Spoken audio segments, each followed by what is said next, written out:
অন্তর্বর্তীকালীন সরকারের পুরাতন উপদেষ্টাদের মধ্য থেকে ৮ জনের দপ্তর পুনর্বণ্টন করা হয়।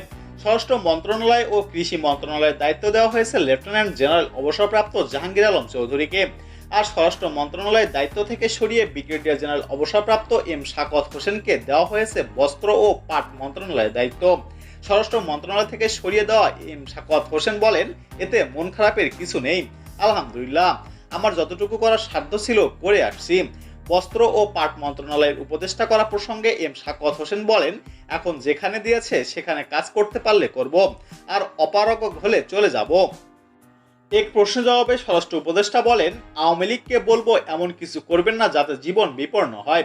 আপনারা রাজনৈতিক দল হিসেবে দলকে গুছিয়ে নিন, নির্বাচন হলে অংশ নিন, জনগণ ভোট দিলে ভোটে যাবেন। তবে প্রতি বিপ্লবের স্বপ্ন দেখলে হাজার হাজার মানুষের রক্ত ঝরবে। সেই সঙ্গে থাকা সাবেক প্রধানমন্ত্রী শেখ হাসিনাকেও দেশে ফেরার পরামর্শ দিয়ে শাকওয়াত হোসেন আরও বলেছিলেন, আপনি ভালো থাকেন, আবার আসেন, আমরা সবাই আপনাকে শ্রদ্ধা করি, কিন্তু গন্ডগোল পাকানোর মানে হয় না, এতে লাভ হবে না, বরং লোকজন আরো ক্ষেপে উঠবে। ওই দিন তার এই বক্তব্যের প্রতিবাদ জানায় কোটা সংস্করণ আন্দোলনকে কেন্দ্র করে গড়ে ওঠা বৈষম্য বিরোধী ছাত্র আন্দোলন। এক বিক্ষোভের সমাবেশে বৈষম্য বিরোধী ছাত্র আন্দোলনের সমন্বয়ক হাসনাত আবদুল্লাহ বলেন, উপদেষ্টাদের কেউ কেউ খুনিদের পুনর্বাসন করার বক্তব্য দিচ্ছেন। আমি মনে করিয়ে দিতে চাই, ছাত্র জনতার অভ্যুত্থানের মধ্য দিয়ে আপনি উপদেষ্টা হয়েছেন।